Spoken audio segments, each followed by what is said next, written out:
Hi everyone and welcome to Dennis Deep Cuts, the 12th installment of YouTube action. Today, I'm gonna brag about my expensive records. Let's see what happens.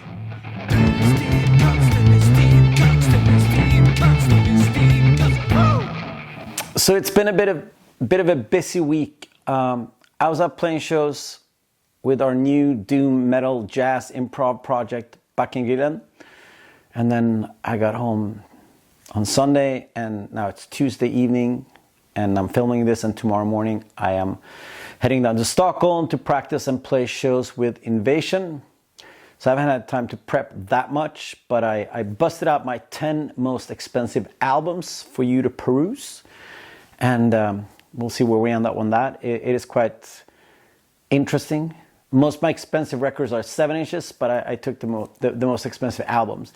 And next week, I want to do a Q&A. I want you to ask me questions about my life or my music or my record collection or whatever you want.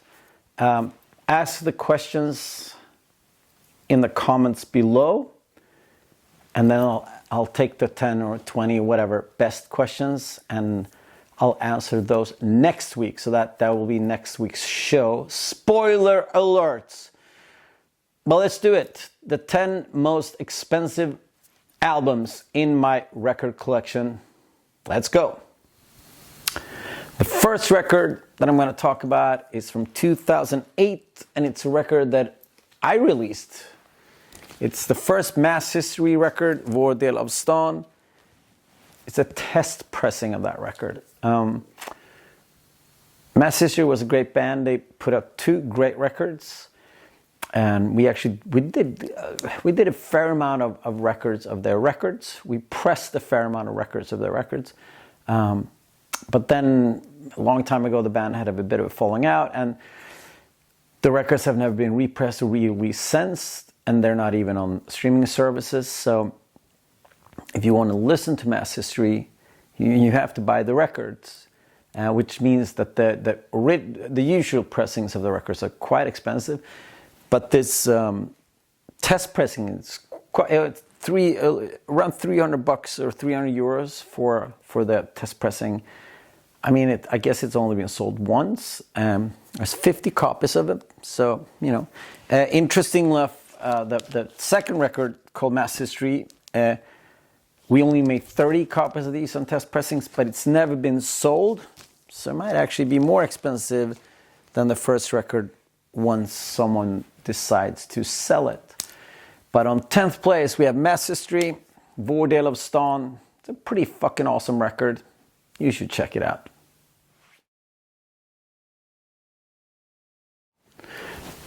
One of the parameters that will decide also a little bit of the worth of the record is how many people actually own it. The Mass History, I think only 18 people own this record, which makes sense because there's only 50 copies of it.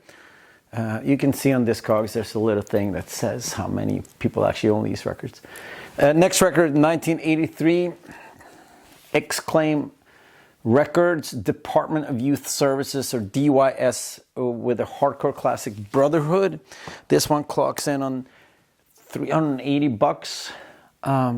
This is great. DYS, one of those bands that they might be in the episode, a band that radically changed their style for their second record, Fire and Ice. But this is a pretty classic hardcore record. Exclaim as a label, I think we're going to return to. All of their original pressings are quite pricey, I must say. There's like 400 people own this record at least. Yeah. All right. Number 9, DYS, Brotherhood.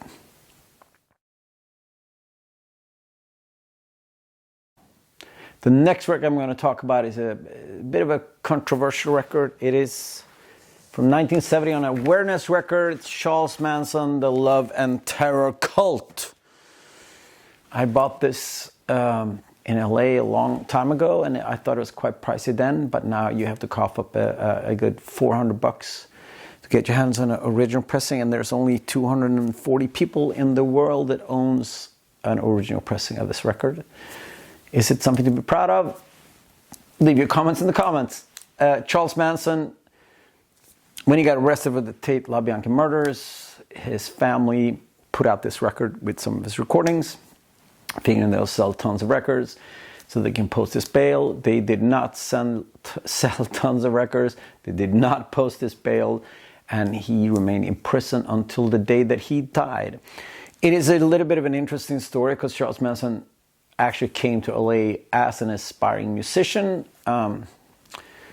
and he was hanging out with Neil Young and the Beach Boys, and the Sharon Tate murders is speculated to be that Charles Manson wanted to kill the person that used to live in that house. He was a producer that promised Charles Manson that he was going to record him and the family, and he never did. So there's a little bit of a rumor that that murder was a retribution for him not recording Charles Manson.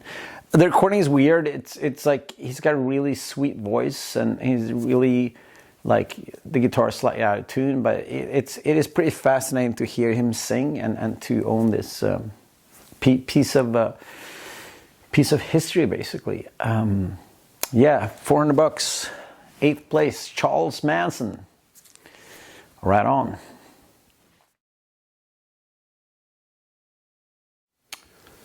Next record is from 1971 and has what I know, no murderous connotation.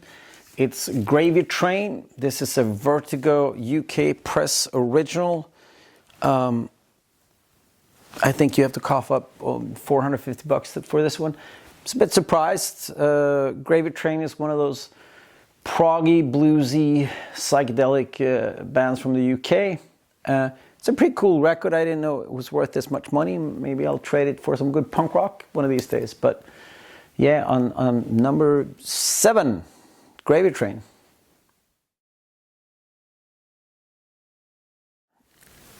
Next record is from 1983 and 498 people own it. The Gravy Train record in this pressing is only 189 people own that. It's Stains. LA Hardcore, released on SST Records. It's a super cool record. They only did that one album.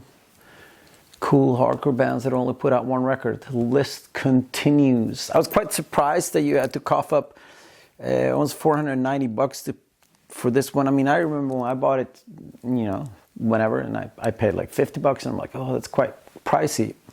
For reasons that are not known to me, it's now a very expensive record. It's also a really cool record. It's a bit of a metallic touch of kind of chaotic hardcore, and I really, really like it. Stains. Not to be confused with the Stains that put out John Wayne Was a Nazi and then became MDC. That is also very expensive 7-inch. Another Stain, the Los Angeles Stains.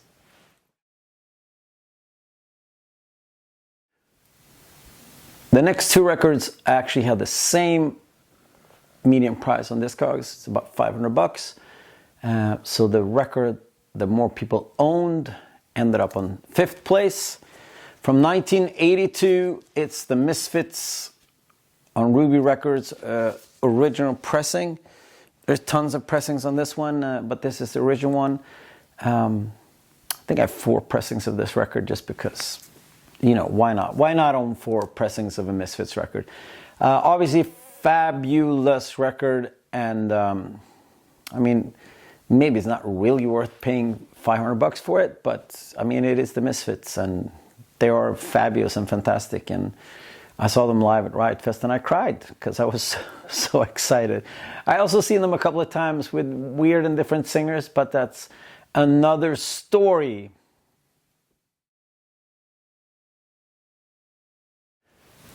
So in 4th place, another record that also is $500 median on Discogs, and this is a record that was in last week's show, and it keeps returning, and it's Minor Threats, Out of Step.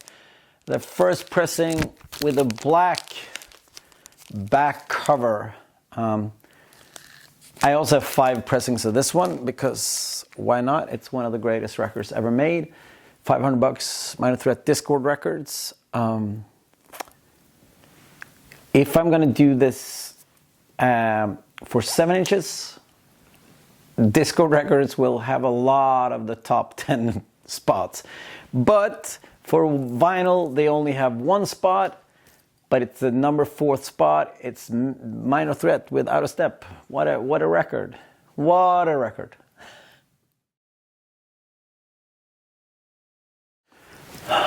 The next record clocks in on a medium at somewhere around $650. It's the first Damned records, and then you say that sounds awfully expensive for the first Damned records, because you can find that anywhere, but you cannot find it with a misprint with a photo of Eddie and the Hot Rods on the back. I bought this in the UK a couple of years back. It was quite pricey, but I really wanted it. This is a fantastic record. If you are lucky enough, there's like a laminate thing that says Damned, Damned, Damned on the cover. And if you find that record, it is way, way more expensive. But yeah, Stiff Records. First Damned record. Damned, Damned, Damned. 1977. Only 364 people own that one. Good to know.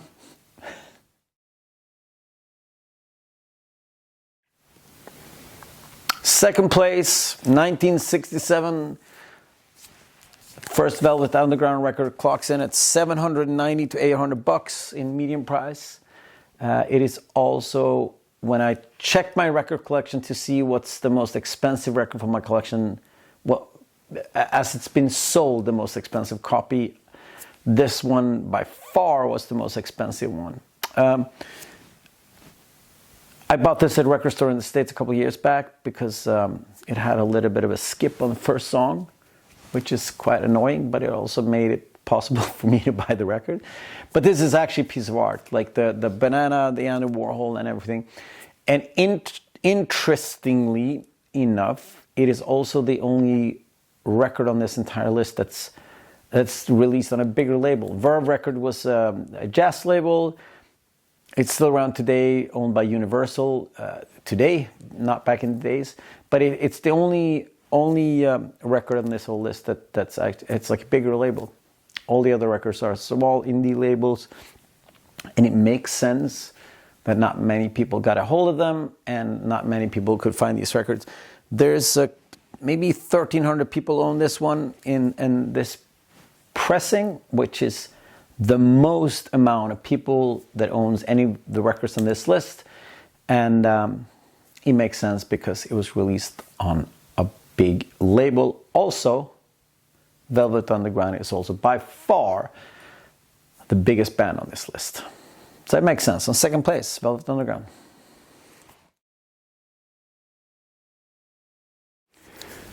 So, the most expensive record in my record collection from 1982, SSD Control kids will have their say. This clocks in at a good $860, and mine is still, it's not even open yet. It's a mint pristine condition, not even open.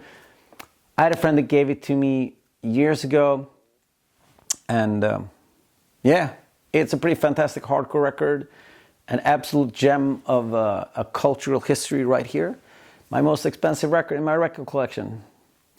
So, let me know what you think. Do you own any of these records? Do you think I'm an idiot to have records this expensive where I could use them to do other stuff, which I'm not sure what that would be?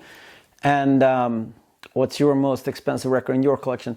Also, ask me questions for next week's episode. Leave your questions in the comments below, and next week I will answer your questions. Whatever you want, I'll answer it. Until then, like, share, subscribe, all that usual nonsense, and I'll see you soon, I hope. Stay wild, my friends. Bye-bye.